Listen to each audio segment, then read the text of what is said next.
The views and opinions expressed on the following program are not necessarily those of the staff and management of Salem Media of Hawaii. Welcome to Generations Radio, where the focus is on our seniors and their families. We are here each Saturday afternoon from 5 until 6 p.m., bringing you resourceful information with our radio team of professionals in the field of aging. Stay with us for the next 1 hour as we explore different ways to make life more exciting and meaningful for our extraordinary seniors. Right here on AM 690 The Answer. And now, here is our host and the publisher of Generations Magazine, Percy Ihara. And welcome back to Generations Radio. I am Percy Ihara, your host, and I'm sorry. Your co-host, Melissa Mansfield. Yes, with Altress Medical Gerontology. I was just trying to turn my phone off, and somehow I hit my Facebook page, and the video was going on. So anyway, we're here every Saturday from 5 to 6 and Sunday from 3 to 4. Thank you for all your calls and emails about the show, that you love to listen to the show. We give you good information. And we always try to find experts in the field. And I just met this person recently off of emails and calls from KITV. You did a segment on KITV, Aging Well segment, by the way. We forgot to mention the last show. Every Saturday morning, about 6:45 or so, KITV does a great segment called Aging Well, where we bring in experts in the field to talk about aging, whether it's healthy aging, prescription drugs, caregiving, home care. And like Dr. Lynn here was on last week, we want to introduce Dr. Jeffrey Lynn. So welcome to the show, Doctor. Welcome. Thank you, Percy and Melissa. I'm glad to be here. Yeah, I saw your picture of what previously with another company, and now you're on your own. Yes, I went into my own private practice. Oh, good for you. I'm in the Liha Street, but I recently purchased a medical office at the Kuakini Medical Plaza. So I will be at that place, room 607, providing family-oriented care, but with also a special concentration on the elderly. So what, February, March you'll be in there? Yes, about mid-February or so. Okay. Congratulations. Thank you very Great much. location. Well, Yes. I'll tell you, I get calls every month from people that, whether it's my friends or clients of mine, and say, my doctor's too old already. I need to find a younger doctor, or my doctor's not taking Medicare anymore. And it's a huge, huge market out there. It is a huge market. Our aging population is getting older, and they need primary care doctors. As a family doctor, I see all ages, but I'm concentrating on elderly care because that's where the need is. And we have a shortage of geriatric physicians. Yes, we do have a shortage of geriatricians, and I take all insurances, including Medicare and Medicaid, and I try to fit them into my schedule. I also go to assisted care living facilities, Right. To make it convenient for the family to have their loved ones seen by a medical doctor. But did I read it correctly that you're also a caregiver to your parents? Well, my parents are in their 80s, and they are getting older, but they're still independent. My mom still cooks. She's 80 years old. She's young. Yeah. My dad is 84, and he still drives. Got into an accident a few years ago, but he still drives. They haven't taken away his license yet. Well, you know what I do, and I tell my friends, I'm a baby boomer, say, every time you go see your mom's house for lunch or dinner, walk around the car, make sure there's no new dings, my wife got hit by a senior in Manoa about 3 years ago, and that person didn't report it. Until we got a call like 3 hours later that a police called. They found the guy because some young kid saw the senior hit my wife's car, Right. and the young kid reported it to the Right. police, so they had to go track him down. But Which brings to a point. One of the workups that I do for geriatric patients is hearing and vision. And hearing, making sure that their hearing is okay so they can communicate with other people. And also when driving, they can hear other cars. So during the hearing, if they suspect there's a hearing loss, then I would refer them to get an audiogram. Audiogram is when they put the patient in the soundproof room, test their hearing through the different volumes and different frequencies. And then if they need hearing aid, the audiologist can prescribe one for them. They can also see an ENT, an ear, nose, and throat specialist, to get this done. there's so many different hearing aids out there, isn't it? I heard there's one the technology is growing. Yes, it is growing, and it's very costly. Hopefully, insurance does cover it. And Very costly. you can get a good one at a reasonable price. So you can shop around, ask them what prices they have. Of course, get the hearing test first, and then shop around for the hearing aid. Yeah. And then vision too. You had Vision, mentioned. yes, exactly. I went to my own eye doctor, and I got a vision check, and I got a prescription, but that optician there was going to charge me $400 for a pair of glasses. And I said, hey, that's too much. I needed progressive lenses, no line bifocals. I'm 51, so I'm getting a little hard for me to read, and then the bifocals and the transitions where it turns dark during sunlight, Oh, so yes. it works like a shade. Right. I went to Costco; it was $150. Wow. Yes, this is not a plug for Costco, but they do have good prices. Yeah, that's good. Well, you probably had the fancy frames, like the Ralph Lauren frames, the Gucci frames. No, a regular Kirkland brand. Well, vision is critical, and I heard that cataract surgery is like the most popular procedure when it comes to Medicare. Yes, it is. Cataracts started to develop in the early 50s to 60s, and I actually have early cataracts, but my vision is not that bad. Usually Medicare will cover if your vision comes to a point where you cannot see signs. But you got to be over 65. What happens if you're Well, under it depends 65? on the degree of the cataract, not on age. Oh, really? Yes. Oh, okay. And cataract surgery will help improve. What the eye doctor does is to, under local anesthesia, take out the cataract lens, the cloudy lens, and replace it with a intraocular lens that provides clear vision. So let's talk about. I'm glad you're here, first of all, because I think everybody wants their questions answered. You talk about security as you get older. What kind of issues are you going to talk about with that? I mean, are you talking about nursing homes or being safe in nursing homes? Oh yes, security is important because being safe, not so much security like like an intruder coming in, but safety and security meaning if you're older, your gait is not very steady, that you don't experience a fall, which could end up being a hip fracture, and that could be very devastating to your health and the family.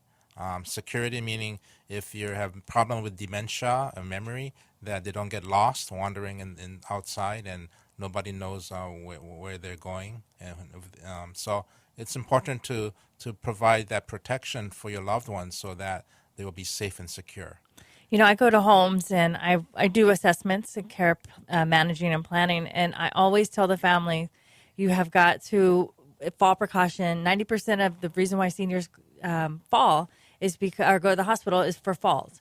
And so I will walk around the home and I will point things out, and they're just like, I've never thought of that. I had this one senior, she would want to get up out of bed and put on her house shoes, but she couldn't see them. Mm-hmm. So I tell the family, go to Long's, get the lights that put them in her room. Mm-hmm. So when the movement lights, so when she gets up, get the night light. Get the night lights, throw away those rugs that have been sitting there that, they keep bunching up. Right. Just those type of securities. Yeah, this brings to one of the tips that I have for preventing falls. Elderly people tend to have lower bone density, especially women who are postmenopausal. Older men also get osteoporosis. And to provide adequate lighting, avoid rugs, and use a cane or a walker to help them assist with walking. And even if they need a caregiver to help them get out of bed, go to the bathroom, to make sure that they don't fall down. Right. And even just looking around the room, maybe taking out unwanted furniture. Because another client of mine, she got up, she put her hand on, I guess like a small table. It flipped off and she went down. Oh. So, and her saving grace is she had a very thick rug or carpet in her home. Mm-hmm. But still, she sat there and she was petrified. So now when she gets up to walk, she always has her walker. So osteoporosis is a bone density problem. We usually, because of lack of estrogen as you get older for the women, and we do a DEXA scan, DEXA scan, to measure the bone density of the spine and the hip. And if the T-score is greater than negative 2.5, that's considered osteoporosis. A milder degree, like negative 1.5 to negative 2.5, is called osteopenia. And that's also, penia means a lack of or little. So they have some bone density, but not osteoporotic level. So it's important to get that done. And then there's treatment for osteoporosis, including injections like Forteo and Prolia, which you can ask your doctor about that. And so if you prevent, especially if you're at risk of falling and you have osteoporosis, you need to get those taken care of so you don't get a fractured spine or hip. And you said postmenopausal, and so that can vary from woman to woman. Yes, So the average age of menopause is 50. So when you stop menstruating, that is when you're menopausal. And within a few years, I would recommend a DEXA scan. Okay. Some people say 65 to get a DEXA scan, but in Asians and Caucasians, women tend to have smaller bones and the density tends to be weaker. That seems to be the highest population right now, the Caucasians and the Asians. That's right. Yeah. Well, too bad. Our December issue, actually, they can still get it now. And it stands, we have a 2-page spread on fall prevention, by the way. Oh, great. And actually, maybe you should come and speak to our organization. There is a fall prevention consortium that meets every quarter, and it meets down at Queens.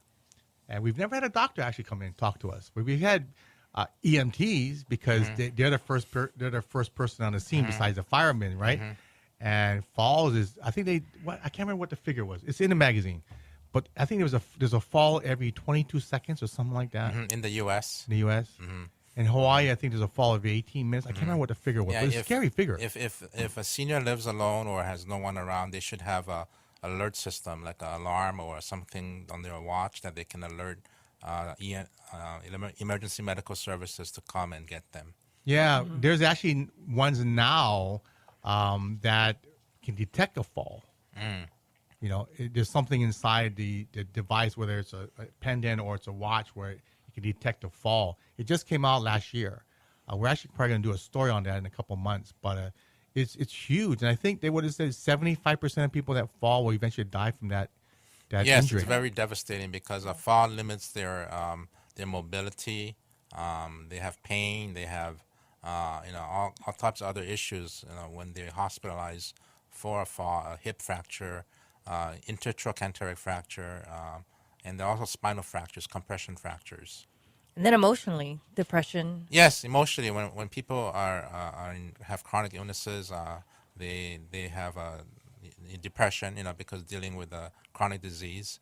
Some are already at risk for dementia, which we can get to later. Well, I want to get to it now because I was looking at the list he sent me, and I was pointing to Melissa because, I depending on who you talk to, I think it's between 26 and 28,000 people in the state of Hawaii has been documented with Alzheimer's and dementia-related diseases, and that figure is going to nearly double in the next 10 years. And I think it's because they're getting more documented seniors, Cases, yeah. because they're not being treated. They just think it's old age, or the doctor doesn't want to deal with it. Exactly. But that's very difficult for a family to get the news, don't you? It is. The family member may notice the onset of dementia may be subtle. He or she may forget things, and their cognitive function may decline slowly. They may become disoriented to time, such as not knowing what year it is. Behavioral and personality changes can also be signs of dementia, such as irritability, paranoia, and aggressive behaviors. And also declining in ability to take care of themselves, such as dressing, eating, toileting, bathing, and walking. So if a family member noticed these things, they should bring their loved ones to the PCP to get evaluated. Clinically, there is a test. It's called a mini mental state exam, testing for orientation, memory, calculation, things like that. And there's also treatment for dementia. Treatment for dementia can be divided into lifestyle changes versus pharmaceutical treatment. But I mean, that doesn't help everybody, though, right? Well, for the lifestyle changes, what I do recommend is to maintain social interactions, keeping up with friends, going to church, being active in the community, learning new things like picking up a new hobby, keeping physically active, even if it's just walking. It improves physical and mental health. Yeah, I hear exercise. They're showing now that exercise is a very big contributor to ward off the dementias. Yes, yeah. Besides being physical, it's also mental, and something like Tai Chi is good. It's slow, it's it's safe to do, and it's fun, it's social, so something like that. You get all of it together. Yes. Yeah. So you had mentioned the dementias. Can you tell me a little bit about more what other dementias are out there? Well, there are different types. The most common is Alzheimer's dementia, and it's a dementia that affects the brain, where there's atrophy of the brain, neurofibrillary tangles and plaques. But the diagnosis is basically a clinical diagnosis. Of course, there are pathological and changes if you were to biopsy, the brain, to take a look. There's also Lewy body dementia, Parkinsonism, multi-infarct dementia, which is a vascular dementia where they have mini strokes, and I that see. causes dementia. But let's get into the technical medical side of the dementias. So Alzheimer's being the main one. Yes. Most people, when they say, "Oh, I'm forgetful, I must have Alzheimer's," but they'd have to go to see their PCP. Yes, in order to... they can go to their PCP, their internist. They can see a neurologist, and they can also have a CAT scan or MRI of the brain. But first, you would assess with the mini cog. Yes, mini mental state exam. You would do the first diagnose dementia, and then see what type of dementia it is. Yeah. That is so prevalent in Hawaii, and I saw a figure recently, well, a couple of years now, that once you reach the age of 85, it's about a 49% chance you're going to get Alzheimer's or dementia. Because we're living longer, is what I read too. Yeah, I Yeah. mean, just as a fact. I mean, it's just something that is, so you must see that quite a bit then, Dr. Yes, Lin. I see quite a bit, but also I see 90-year-olds and 100-year-olds still alert and oriented. Yes. and they're fine. They're talking with you. They're laughing. They're they know where they are. They know what year it is and things like that. And that's amazing. So the goal is to maintain that function. But if they do need help with medications to prevent the progression of dementia, there are some available. Some of our listeners may have loved ones who are on Aricept, which is a pill, or Exelon, which comes in a patch. They help prevent the progression of dementia, mild to moderate dementia. For moderate to severe dementia, there's another medication called Namenda, or the generic name is memantine, and that can help with slowing the progression of dementia. There's also a new combination of the Namenda and Aricept called Namzaric, and is now available for patients, and acts on two different mechanisms to slow the progression of dementia. I'm glad you bring that up because a lot of people out there, they feel like they get this diagnosis and there's nothing they can do. They feel hopeless. So knowing that there's the diet, the exercise, and now there are medications that will help slow the progression of the disease. Right. I think it was last year that I actually saw the commercial on one of these medications, and I set up and I go, that's the first time I've ever seen a commercial regarding the Alzheimer's medication. I was really excited because I think it's important to get it out there, to not be afraid to say, I have been diagnosed with this, because I feel like the more that we know about this disease, the more we can tackle it and then put more funding to research it. Exactly. There's a national research going at the National Institute of Health. There is research on why Alzheimer's occurs, how to prevent it. Is it the plaques? Is it the neurofibrillary tangle? Is it the diet? Is it something environmental, or a combination of these things that cause dementia, Alzheimer's, and how to prevent them? Well, I heard there's a new test that can be done that you can diagnose 100% on early onset of Alzheimer's. I don't know if you know who Dr. Corey Leal is, out at the Neuroscience Center at I've heard of Fort that institute. He's right, yes. right in the main, when you walk At in the St. hospital on the left Francis? side, at St. Francis, yeah. But he was talking about that. But, in terms of funding, we're still way behind on funding. Yes. I think 5 years ago, I saw a figure that said, for cancer and heart attacks, they got $5 billion in research money from the government. Alzheimer's only got 1/10, Wow. 500 million. But it's growing. I know Barack Obama put in a bill, appropriation 3 years ago, but it was vetoed. Yeah. But yeah, and it was only 50 million. All right. But it definitely needs more research. But it's such an issue. But and then all these drugs are great to try, but there still really is no Cure.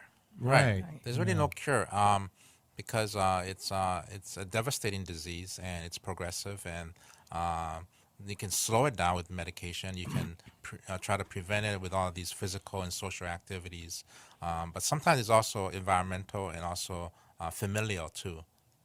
What is that, familial? Familial meaning like if you have a mother or grandfather who yeah. has dementia, then Right. you may be a small risk of getting that too. Right. They haven't defined that either. But I personally think, and with my clients, Melissa, I'm not sure about your clients, but a lot of my clients that have that dementia or Alzheimer's are people that were very smart. Attorneys, financial advisors, CPAs, realtors that probably use their brain too much, and that's why I try not to use my brain too much. I noticed that, like with the onset. But I do see that though. Yeah. Yes, Yes. it's non-discriminatory. It can strike anybody as they get older. But what about the younger ones that are diagnosed? I noticed that those are the ones that seem to be very intelligent, that are professors, scientists. Yes. What, is that onset, or what is that term for when you're diagnosed in your 40s? Early onset. Early dementia. onset, okay. Yes, and I'm not too familiar with it, but there's research going on, and there's articles out there that we can read. You can look into it. But yeah, it's definitely some type of dementia that affects an early age, and sometimes it may be environmental because there's exposure to something toxic to the brain, Right. like aluminum or something like that. So I know, Doctor, I know you have to leave before the second half, but again, give us your contact information and where your office is going to be at now. Okay. I just bought a medical office at Kuakini Medical Plaza. Dr. Glenn Uto, internist, has retired, and he has sold me his practice. So I will be working out of there at Kuakini Medical Plaza, room 607, and my office number is 824-0411. And if you would like to log on to my website, it's mdhonolulu.com. That's a good one there, mdhonolulu.com. Because I'll tell you, the calls and emails I get, most of the people that contact me are baby boomers because they're dealing with their parents. So I'm glad, and thank you for being one of the sponsors of the Aging Well segment. Guys, every Saturday morning at about 6:45 on KITV Channel 4, we have the Aging Well segment. But really quick, a couple tips. We had a conversation last week about doctors talking to the family about post physician's order of life-sustaining treatment and medical directives. Right. Do you do that on every case? Yes, on a yearly basis usually. That's part of the annual wellness exam or maintenance exam. Advancce directive is putting in writing what your wishes are at the end of life. Some people have terminal diseases and they want to live the last days of their life in comfort and without any heroic measures. So there's like a DNR, which stands for Do Not Resuscitate, no CPR, and they can also express that they want just comfort measures, pain medicine and fluids, food and water, and just comfort. If you want to do everything done, then you can also specify that you do want CPR, defibrillation. You can have a breathing tube and a feeding and all that. And so it's a personal choice, and you should discuss it with your family and with your doctor and put it in writing. In regards to the POST, which stands for Physician Order for Life-Sustaining Treatment, it's a green paper that you document these wishes in writing, signed by the patient and the doctor, saying that this is exactly. So it becomes a medical legal document. Okay. All right. We're going to take a short break, but I know you have a few more minutes, so I have a couple more questions for you when we come back from our break. Sure, we'll take a break. Thanks. We're here with Dr. Jeffrey Lin, practicing and working with family medicine, but really understanding that a lot of our clients today are going to be seniors. Mm-hmm. That's right. We're all going to get there too, by the way. Excuse me. I'm glad that you're actually specializing in the geriatrician, because, like I had mentioned, there's such a shortage here. So I'm happy, and I will probably be seeing you in the future. Thank you, Melissa. Okay, we're going to take a short break, and we have a couple more questions for Mr. Dr. Jeffrey Lin, and we'll be right back.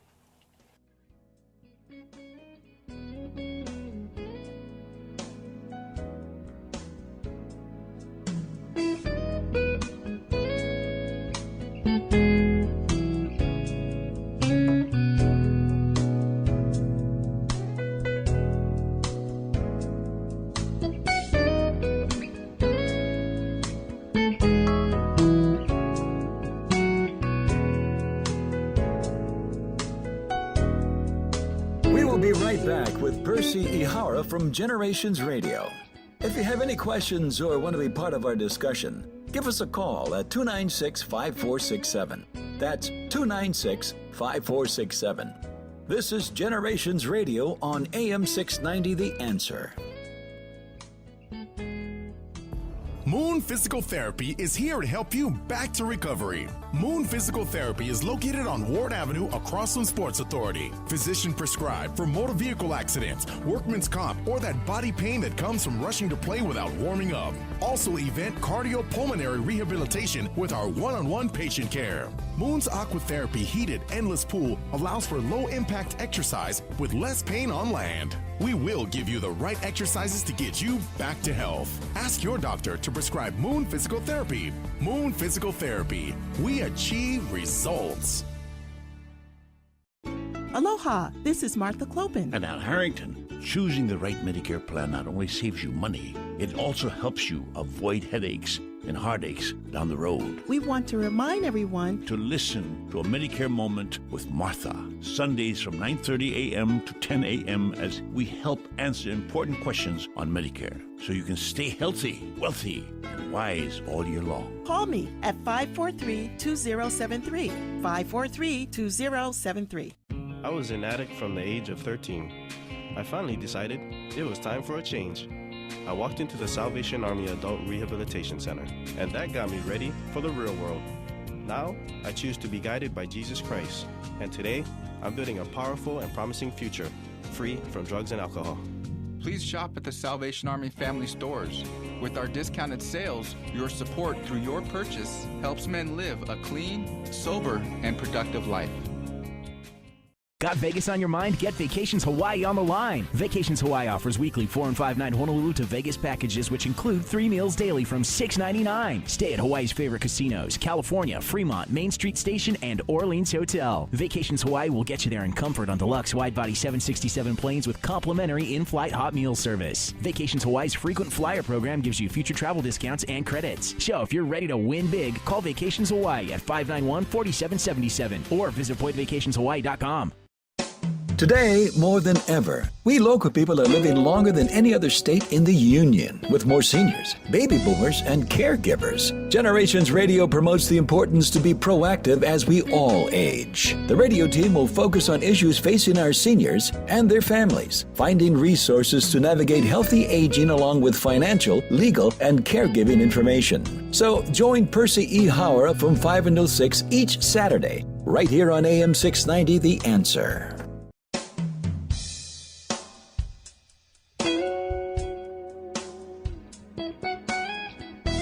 Focusing on the issues facing our seniors and their families today. Here's our Generations Radio host, Percy Ihara. Welcome back. We're here with Dr. Jeffrey Lin, family practitioner, medicine doctor, but also has a lot of senior clients. So thank you for joining us again, Dr. Lin. Thank you. Thank you. It's been a pleasure just to listen. You know, whenever I go and meet with clients, we do it like a medication rack. And I noticed that they sometimes are on 12 medications and 15 medications.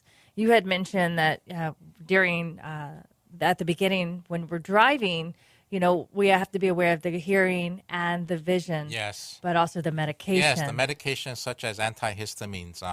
For example, Benadryl, which is used for sleep and allergy. They have to be used with caution because it can impair Makes you very drowsy. It makes you drowsy, yes.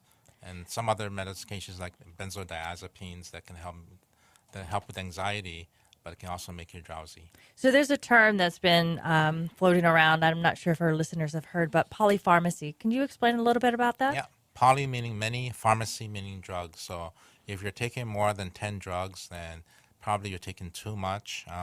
As we age, there are certain changes that occur within the body, and lean muscle mass decreases.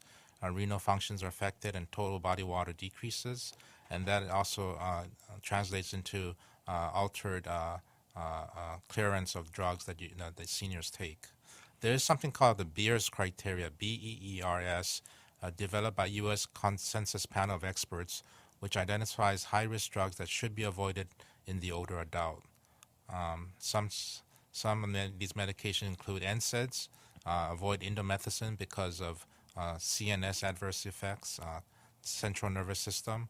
Hypertension, you should avoid alpha blockers because of the low blood pressure. Antidepressants, avoid tricyclic antidepressants because of anticholinergics. And then, as I mentioned before, the sedatives like Benadryl and benzodiazepines. And if they conflict with each other, that's where it causes all the problem. And then if they don't drink water, they get dehydrated and Correct. it compounds the problem, right? That's right. So you need to be very careful and trying to bring all your medication with you with each visit to the doctor, especially to the annual health exam, and go over these medications, the dosages, and make sure that you don't take any more than necessary. But when you say 10 medications, I don't Lord. take any medication, but man, that seems like a lot of medications. Yeah. That's true. People are taking, blood pressure medicine, cholesterol medication, diabetes medication, dementia medication, asthma medications, the aspirin, and just a whole bunch of medications, and they're meant to help you with certain chronic problems, but trying to limit them and try to reduce the side effects and from them by just cutting down on the number of them. Of course, there's also supplements that can help you maintain health, such as vitamins, Right. antioxidants, and glucosamine and chondroitin for bones and joints. So those can help too. And so I do believe that not just Western medicine helps, but alternative medicine such as acupuncture, herbs, and supplements can help maintain health. Well, we had somebody on last couple of weeks ago regarding homeopathy, natural vitamins, and what do you think of those? Homeopathy is one natural way of treating patients for diseases, but it's mostly to maintain health, Right. not to, if you have a severe or a chronic condition, and then most likely you should see a MD or DO or a nurse practitioner or physician assistant.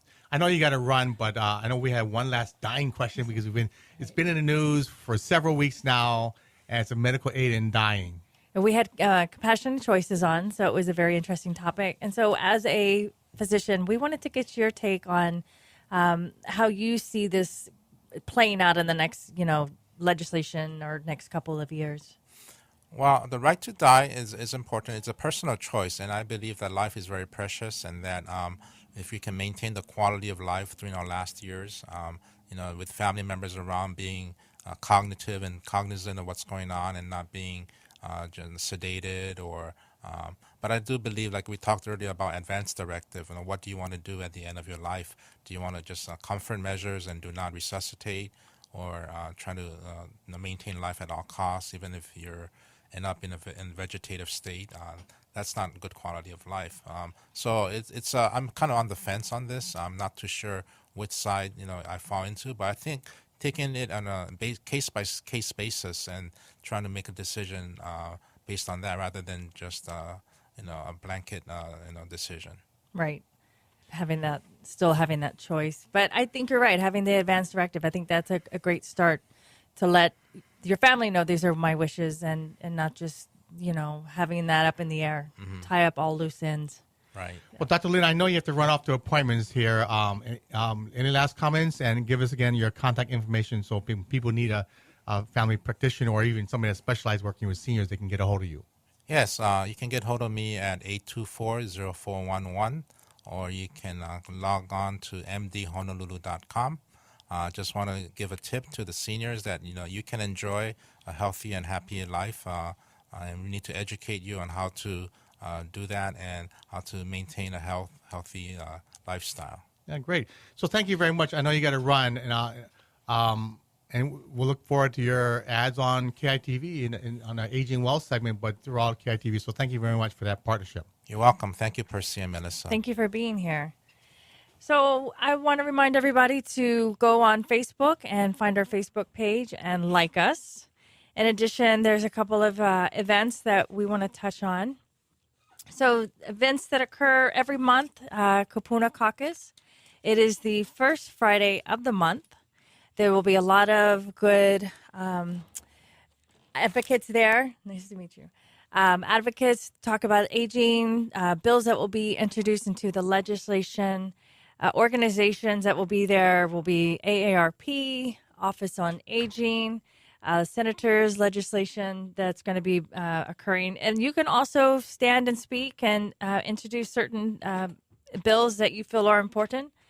Kukua Council, which happens the last Friday of the month. And that is at Harris United Methodist Church. I don't know why I can't remember right that. off Vineyard from 11:30 to 1. It's the best $5 you'll spend. And then I need to back it up. So Kapuna Caucus will be at the state legislation or the Capitol. State Capitol. And that is in room 225. 329. Okay. Don't worry. When you come more often, then you remember the floor and room number. I know. But it is a great forum. About 50 to 60 people that are big advocates of seniors. You're probably one of the youngest guests, right? Because most of the people, advocates are baby boomers or older. Older, yes. But you have Department of Health, Department of Human Services, ARP, Office on Aging, all the neighbor island representatives are there as well, which is really good because we all have family on our friends on the neighbor islands. Right. You know. To have the resources.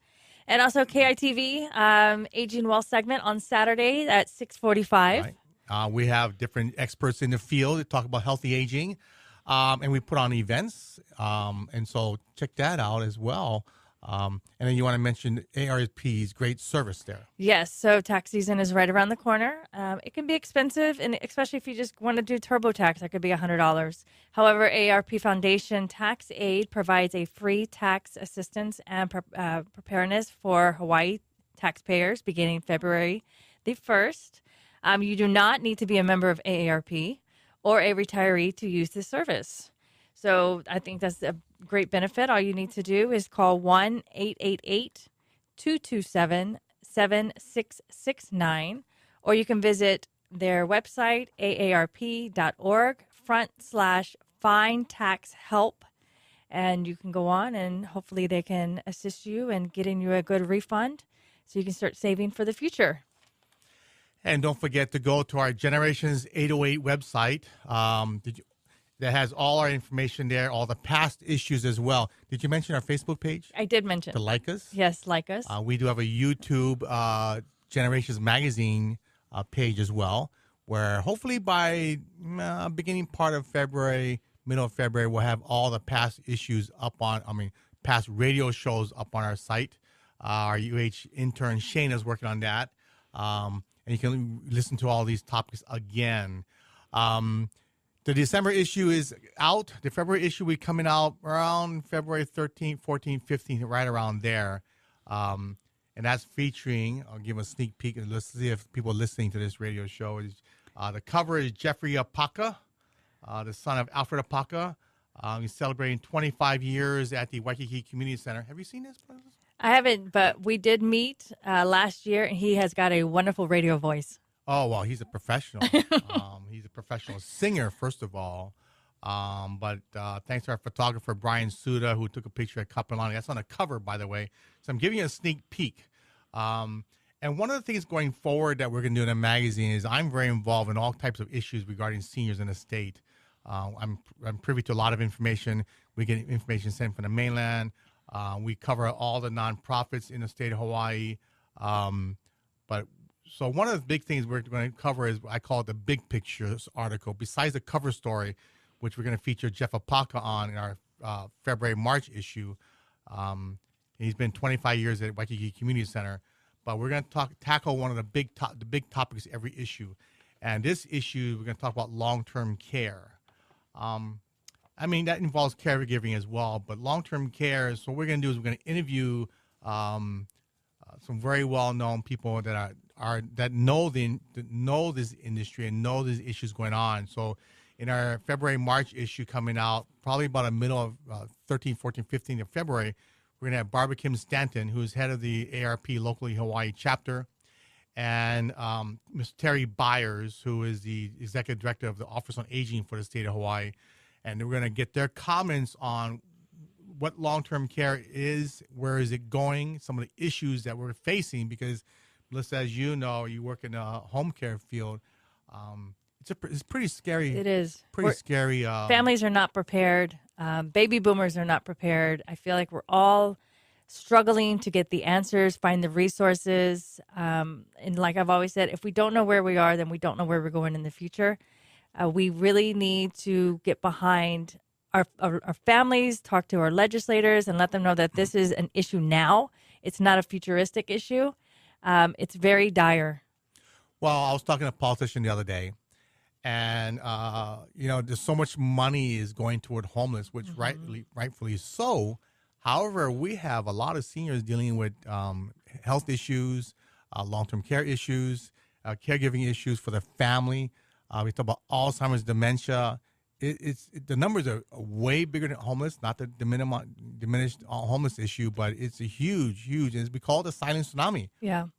And, we're also finding more seniors that are homeless, more seniors that are on the streets and not able to afford their rent, their medication, basic needs, food, and soap. I mean, things like that. And they are suffering from dementias. They are schizophrenia. I mean, this is also, it's not just a homeless issue. It is a senior issue that needs to be addressed as well. Well, I'm trying to find a quote that I did in the last issue, in the February-March issue about caregiving. And it was written, coined, 15 years ago by Rosalind Carter, President Carter's wife. And I guess she did caregiving for her parents, but she also talks about how caregiving, I'm trying to find it in this issue here. Take my time here. There's only 4 types of people in this world. People that are caregivers currently, people that have needed care, people that are going to be caregivers, and it's at some point down the road. And future caregivers, like our children, we are all going to be caring for somebody.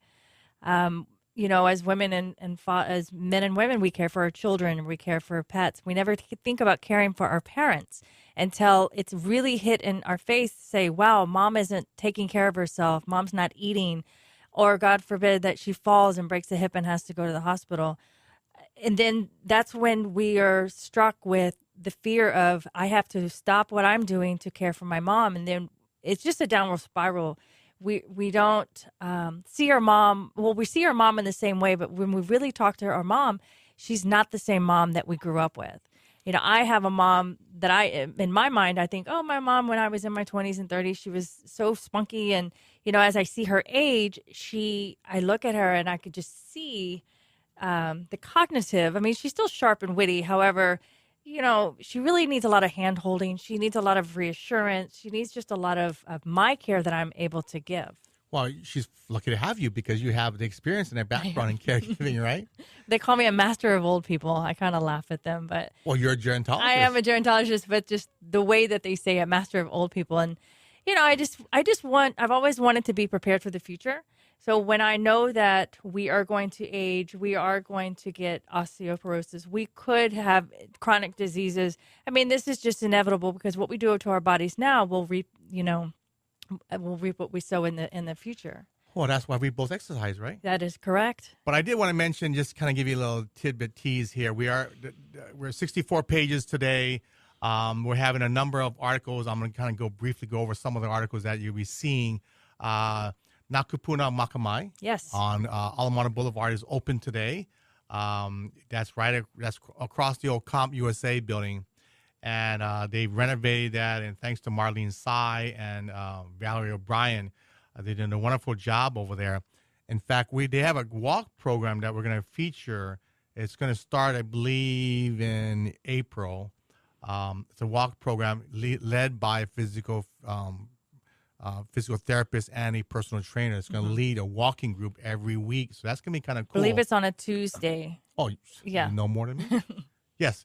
ARP is really going to advocate this year for healthy retirement planning. In other words, they're going to push for people. Through the study, they realized that people are not saving enough money. Yes, they can't afford. Well, I'm going to die really fast, so I don't need to save money. Everybody wants that. Everyone's, I won't need it. I won't think about it. And then all of a sudden, you're 70 and you need it, but you don't have it. Well, I'm applying for long-term care insurance. So, but yeah, so ARP, Audrey Suga Nakagawa, their advocacy director for ARP Hawaii, is writing an article about Can we afford to retire in paradise? And it's very difficult if you're not saving now. So it's a big push from the ARP to start, especially women, to plan. Right. You know, there was just I think it was last week, there was a article that came out that Hawaii is the second worst retirement state. Yes. And then number one, of course, Florida, Iowa, and Wyoming. Well, the cost of living is cheaper. It's cheaper, yes. But we're also the healthiest state. We are the healthiest state, yes. And because we have great weather. You know who's number 2? I do not. Miss Gerontologist. You would never figure it out. It's Minnesota. Oh, no, I wouldn't. I would think it's Minnesota. cold. I guess it keeps the blood coagulated. I don't know. Well, you do lose weight or stay skinnier the colder it is, believe it or not. Oh, I would think the opposite because you stay inside, you eat, you don't really I guess exercise. the coldness makes your metabolism speed up, and it I don't know. That's what I heard. But anyway, they have the famous Mayo Clinic there. Yes. Where they do a lot of research on Alzheimer's dementia. In fact, our retired editor, Catherine Smith, flies there every year on her own dime, pays for her own hotel room to visit her and her husband's doctors up there. Nice. They've been doing it for years. So we also do a little tribute in the magazine. Thank you to Senator Susie Chun Oakland, who's retired, but immediately started a new job. She is now the executive director for Lanakila Senior Center there in Kalihi. So we have a little thank you to her. Besides Jeff's Apaka's cover story, we're going to feature some nonprofits. And one of them I found out about is called Project Focus. Kind of a cool, have you seen this? I have not. This is a cool nonprofit. It was started by some photographers that they wanted to use photography to kind of combine the generations. So they have seniors and they have children, and it's going to be there's going to be a showing in Wahiawa coming up sometime in February, and they're going to bring it downtown in the later months. But it's just a exhibit of pictures, like intergenerational pictures of seniors and kids taking pictures and using photography to communicate and to just converse. So it's kind of cool. I got this book on my table here, a new book that just came out. You might have seen in the news called, it's from the Manoa Heritage Center. The Sam and Mary Cook family, they have produced a book, and it's about their collection at their house in Manoa. And it's a big, big book. It's got pictures of all the books and art in their home at the Manoa Heritage Center. And it's like I said, it's a thick book, but if you're any interest in Hawaiiana and the history of Hawaii, you got to get this book. And you can get it at almost all the bookstores and nonprofits here. I go to the Honolulu Museum of Art. You can go their gallery in Manoa, Nohea Gallery, and Namea Gallery, Namea, Hawaii, which is at the Ward Warehouse. It's always nice to see old photos. I volunteer at Kahalanui, and I was taking a resident back to her room. And she said, yep, that was me. And I look over, and it's a picture of her and the one piece, because that's what they wore back then, and of Diamond Head. And there's no hotels. It was Hawaiiana at its finest. And I looked at her, and I was like, wow, you were a looker. And she just giggled. But just to see that, and the tourists there, the beaches were very sparse. So it was just nice to see that old Hawaii. Yeah, if you see, in fact, the book has a few of those pictures. Actually, pictures of Kauai, because they had a family home on Kauai. But also, if you have time and you love sports, any kind of sports, every Monday, not during football season, not during UH football season, every Monday it's called the Quarterback Club. They meet at Maple Garden every Monday, not during UH football season. That's on Eisenberg Street, across the old the old baseball stadium. They're on King and Eisenberg.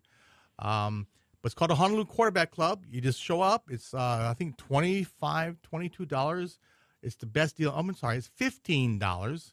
It's the best buffet you go. And if you like Maple Garden, it's Chinese food. Maple Garden. I go by there every day, and I've never seen it. I love the food. Oh, yeah. It's right behind. Is it by Bigger Burger, Teddy's Bigger Burger, like on that side?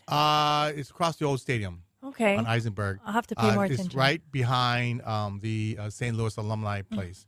But if you want to see inside stories, it's pretty cool because when they have a speaker on, Like they've had all the UH football coaches, baseball, basketball, swimming, sailing, running. They've had all the coaches on, but they'll have coaches from the mainland come in and just talk about sports. But what's really cool is what they will say is any media in the room. No, good.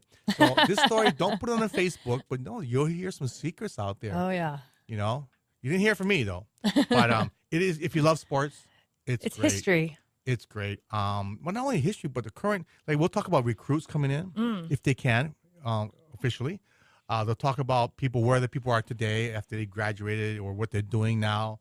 Of course, they're going to give you an opinion on how the football team's doing, the baseball team's doing, the basketball team. But it's just cool you can meet the coach and you can ask them questions. Like I always ask, what kind of the year you're going to have next year? What kind of recruits are coming in? But I'm like, he tells you this, all the secrets? Well, I mean, off the he'll record. tell you because off the record. But I mean, it's just cool to be able to communicate, interact with with a coach, because a lot of times you're at the game, you can't talk to the guy down and goes, "Hey, yeah, Aaron Gannett, basketball, you guys suck." You can't do that. Yeah. But at the thing is, say, man, that was a bad call, or what happened on this play, and which is cool. But if you're retired and if you have time, or if you're not retired, have time Mondays, 11:30 to 1 for $15. Can't beat that. Maple Garden. Well, the buffet is great, but yes. And then let me see what else we got here. We have a story on tennis. We have a story from the city and county parks and recs about all the events coming up. There's the senior Valentine dance, February 7th. The senior classic games, March 23rd. The senior fun walk, which is huge at Central Oahu Regional Park. And of course, down in May Day, late event that's coming up. But it's so many different events out there. If you get a chance to go out to our website and pick up an issue of Generations Magazine, the city and county parks and recs, there's 35 clubs on this island. Wow. That's a lot. That's almost a lot every of community clubs. has them. Wow. The biggest ones in Wanalua, over 150. Kaneohe has about 80 to 90 now. It used to be over 100. But they're active seniors, so it's a great thing to know. It's a great way to socialize. So, Melissa, thank you so much. Our local gerontologist here. You're at Ultras Medical. How's it going over there? You guys super busy? We're super busy, but it's good to know that we're helping families out there. And I know we're going to talk about this in the future shows, that we're having a career fair coming up at UH. Yes. For students at UH, but it's also a job fair because we're going to have some private companies coming looking for candidates. And then when do we say July? July the 15th. 15 is a job fair. It's a job fair at Catholic Charities on the top of Keamoko on the left side. And we're going to have various companies looking for employees. Yes. Right? So even if you're looking to maybe get out and give or give back, volunteer, come and see what resources are out there. Well, healthcare I think is going to be one of the biggest industries. Absolutely. Besides caregivers. But I just think we need to be informed. And there's so many companies out there that do great work that I thank you for what you guys do, because I know home care is huge. It's a big problem trying to find qualified workers, right? Finding qualified workers and also just giving that peace of mind to the families so they're able to stay in the workforce and build on their Social Security so they're not having to worry, how am I going to retire later on down the road? So just that peace of mind and that quality of care is important. By the way, what makes a good caregiver? Since you just talked about that. I think with anything you do, you have to love what you do. So you have to find that passion, wanting to work with seniors. You can always train for the job. Somebody can train you to do ADLs, but you can't train someone to love a senior, to take the time, to be patient and really listen. I think that's important too. Seniors don't think and talk as fast as we do, so we really need to slow down. And I think I'd mentioned this before. That's what I love about being around seniors, because they teach me to slow down and listen more. So well spoken there. Anyway, you can always contact me, 234-3117, or email me, percy@generations808.com. Melissa, thank you so much for setting all these meetings up and getting our great guests here. And hopefully it's good information for people. Yes, and we have a busy year coming up. Excited. Too busy. But anyway, thank you very much, everybody. Thanks for tuning in. Listen Friday morning about 6:45 here on AM 690 The Answer, and you'll know what's going on in the weekend. So I do a small interview. So Saturday 5 to 6, Sunday 3 to 4 here on AM 690 The Answer. As always, aloha and live well.